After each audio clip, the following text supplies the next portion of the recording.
வானதிக்கு இங்கே பாண்டி வராதது ரொம்ப கோவத்தை கொடுக்குது. இவன் எதுக்காக இப்படியெல்லாம் பண்ணிக்கிட்டு இருக்கான்னு இங்கே பயங்கர கோவத்தில் இருக்காங்க வானதியும். பாண்டி வந்து விஷயத்த சொன்னதுக்கு பிறகு தான் இங்கே வானதிக்கே புரிய வருது, இங்கே எல்லாமே நிலாவுக்காக தான் இதெல்லாம் பண்ணிக்கிட்டு இருக்காங்கன்னு. ஏன்னா ஒட்டுமொத்த குடும்பமும் சேர்ந்து நிலாவுக்கு வேற சப்போர்ட் பண்ணிட்டு பேசிக்கிட்டு இருக்காங்க. இதனால் இப்படியே விட்டு ஆகாது அப்படின்னு நினச்சிட்டு இருக்க இங்கே வானதி, இதுக்கெல்லாம் ஒரே வழி, நம்ம என்ன பண்ணணுன்றதை யோசிச்சு தான் செய்யணும் அப்படின்ற மாதிரியான முடிவில் இருக்காங்க வானதி. அடுத்த நாள் இங்கே வீட்டிலேருந்து ரொம்ப கோவத்தோடு கிளம்புறாங்க. அடியே எங்கடி கிளம்பிட்டேன், நீ வேண்டாம் இப்போதைக்கு கல்யாணம் வேண்டாம்னு சொல்லிட்டு போனவனை திரும்ப பார்க்க போறியா அப்படின்னு கேட்க, இங்கே பாருமா, எனக்கு பாண்டி தான், பாண்டியை விட்டு நான் வேறு யாரையும் கல்யாணம் பண்ணிப்பேன்னு மட்டும் நினைக்காத. நான் நினைக்கிறது நடக்கிற வரைக்கும் நானும் அதை விட்டுட்டு விடவும் மாட்டேன், ஓயவும் மாட்டேன்.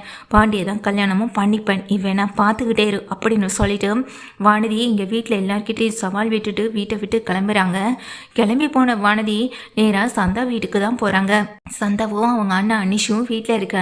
வெளியே வந்த சந்தா கிட்ட, நான் என் பேர் வானதி, பாண்டியுடைய லவர் தான், நானும் பாண்டியும் காதலிச்சிட்ருக்கோம், கல்யாணம் பண்ணிக்கலான்னு ஆசைப்படுறோம். இப்போ தான் எங்கள் வீட்டில் கல்யாணத்தை பற்றி பேச்சும் வந்திருக்குன்னு சொல்ல, இங்கே அனிஷ் சந்தாவும் ஒருத்தர் மாற்றி ஒருத்தர் பார்த்துக்கவும் செய்கிறாங்க. இங்கே பாருங்க, நான் டைரெக்டாக விஷயத்துக்கே வரேன். சேரனுக்கு கல்யாணம் பண்ணாமல் பாண்டி கல்யாணம் பண்ணிக்க மாட்டேன்றதில் உறுதியாக இருக்கான். இப்போது நீங்களும் கல்யாணம் பண்ணிக்கணும். நீங்கள் கல்யாணம் பண்ணிக்கிட்டு தானே என்னுடைய பிரச்சனையும் தீரும். நானும் பாண்டியை கல்யாணம் பண்ணிக்க முடியும். உங்களுக்கு எந்த பிரச்சனையும் இல்லையே சேரன் அண்ணாவை கல்யாணம் பண்ணிக்கிறதுல. ஏன்னா நீங்களும் இங்கே சேரன் அண்ணாவும் லவ் பண்ணுறீங்க, ஒருத்தருக்கு ஒருத்தர் பிடிச்சிருக்கு, உங்களுக்கும் பிரச்சனை இல்லைல்ல அப்படின்னு அனிஷை பார்த்து கேட்குறாங்க. அனிஷு வந்துட்டு, இல்லைம்மா கல்யாணம் பண்ணிக்கலாம், ஆனால் அதுக்கு இப்போதைக்கு என்னம்மா அவசரம், அதுவும் அந்த வீட்டில் இப்போதைக்கு ரூம் எதுவும் இல்லை, இங்கே கல்யாணம் பண்ணிட்டு போய் இருக்கணும்னாலும் ரூம் வேணும், அதுவும் வீடெல்லாம் சரி பண்ண வேண்டியது இருக்குன்னு இங்கே பையா தான் சொல்லிட்டு இருந்தாருன்னு அனிஷ் சொல்ல, அவர் அப்படி தாங்க சொல்வார். அந்த வீட்டில் தான் ரூம் இருக்கே, நிலா அந்த ரூமில் இருக்காங்க, அவங்க அந்த வீட்டை விட்டு போயிட்டாலே ரூம் இப்போ பிரச்சனை சரியாயிடுமே. பல்லவன் சின்ன பையன், அவனுக்கு கல்யாணம் பண்ணி வைக்கிறதுக்குள்ளே நம்ம ஒரு ரூமே கட்டிடலாம், என்ன நான் சொல்கிறது சரிதானே அப்படின்னு இங்கே சந்தாவை பார்த்து வானதி பேசுகிறாங்க. வானதியும் சந்தா கிட்ட இந்த மாதிரி சொல்கிறது சந்தாவுக்கு கொஞ்சம் கூட பிடிக்கல. ஏன்னா இப்போதைக்கு கல்யாணத்துக்கு என்ன அவசரம்ப்பா, நீவே காலேஜ் படிச்சுட்ருக்க, படித்து முடிக்கலாமேன்னு சொல்ல, எனக்கு ஒன்று இப்போதைக்கு கல்யாணம் பண்ணிக்கணும்னு எந்த அவசரமும் இல்லையே, ஆனால் என்ன பண்ணுறது, என் அம்மா அப்பா எந்த நேரத்தில் எப்படி மாறுவாங்கன்னு தெரியலையே. ரொம்ப நாளைக்கு அப்புறம் இப்போ தான் நான் சொல்கிறத காது கொடுத்து கேட்குறாங்க, அதுக்காக தான் நான் சொல்ல வந்தேன். இங்கே பாருங்கள், உங்களுக்கே தெரிஞ்சிருக்கும், சேரனா விஷயத்த சொல்லாமல் இருந்திருக்க மாட்டார்.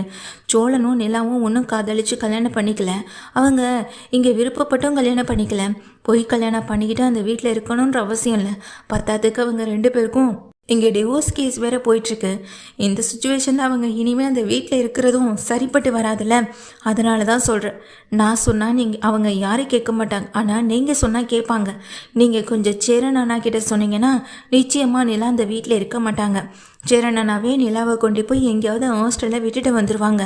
நான் சொல்கிறத நீங்கள் கேட்பீங்களா, இல்லைனா கூட நானும் உங்கள் கூட வரேன், நீங்கள் நான் ரெண்டு பேருமே சேர்ந்து பேசினா அந்த வீட்டில் இருக்கவங்க அப்போவாது நம்ம சொல்கிறத காது கொடுத்து கேட்பாங்க. என்ன நான் சொல்கிறது சரிதானே, என் கூட வரீங்களா, நம்ம பேசி பார்க்கலாம் அப்படின்னு சொல்லிட்டு எங்கள் வானதி கேட்கும்போது சந்தாவுக்கு ரொம்ப கோபமாக இருக்குது. என்னங்க நான் கேட்டுகிட்டே இருக்கேன், நீங்கள் அமைதியாகவே நிற்கிறீங்கன்னு எங்கள் சந்தாவை பார்த்து வானதி கேட்குறாங்க. ஆனால் ஒரு நிமிஷம் கூட எங்கள் சந்தா வந்துட்டு வானதி சொல்கிறத கேட்டு நடந்துக்கணும் அப்படின்ற எண்ணத்தில் யோசிக்கலை. இங்கே பார், என்னால் நீ சொல்கிறத கேட்டு நடக்க முடியாது. சரிண்ணா, நான் லவ் பண்ணுறேன் தான், நானும் அவரும் கல்யாணம் பண்ணிக்க போகிறோம் தான், ஆனால் எங்களுக்கு இப்போ எந்த அவசரமும் இல்லை. உன்னையை விட எனக்கு நிறைய பிரச்சனை இருக்குது. பிரச்சனைகளை தாண்டியும் நாங்கள் ரெண்டு பேரும் அமைதியாக காத்திருக்கிறதுக்கு காரணமே அவர் தம்பியோடைய வாழ்க்கையும் சரியாகணுன்றதுக்காக தான்.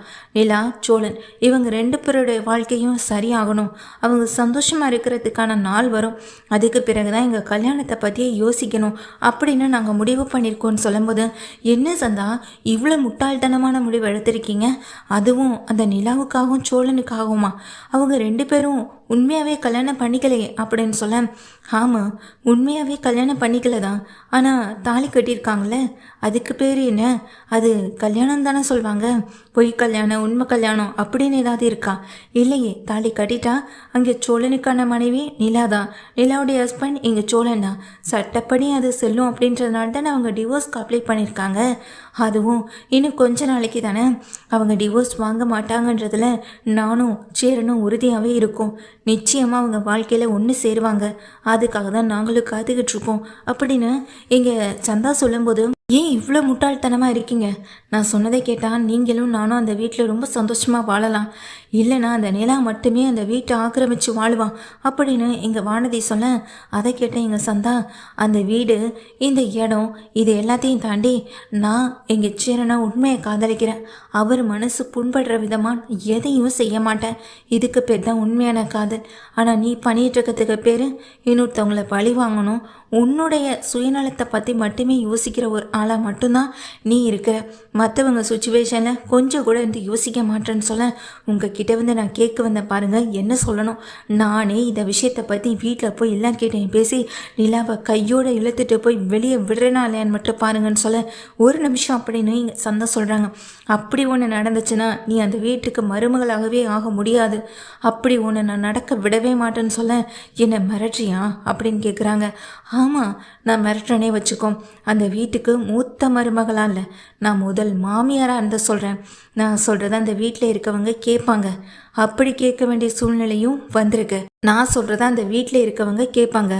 இப்போது பாண்டிக்கிட்ட போயிட்டோ இல்லை சேரன் கிட்டே போயிட்டோ வானதி மாதிரி ஒரு பொண்ணு நம்ம வீட்டுக்கு வேண்டான்னு சொன்னால் நிச்சயமாக கேட்பாங்க. அப்படி ஏதாவது செய்யணுமா? இங்கே பார், கொஞ்சம் பொறுமையும் அமைதியும் இருந்தால் மட்டும்தான் ஆசைப்பட்டது எல்லாமே உன் வாழ்க்கையில் நடக்கும்.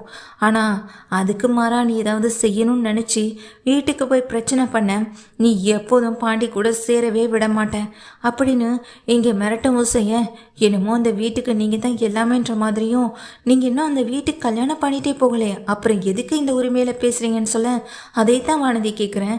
நீயும் பாண்டியை கல்யாணம் பண்ணிவிட்டு அந்த வீட்டுக்கு மருமகளாக வாழ போகலையே, இப்போ உன்னையும் என்னையும் பொறுத்த வரைக்கும் அந்த வீட்டுக்கு நம்ம 2 பேரும் மருமகள் கிடையாது.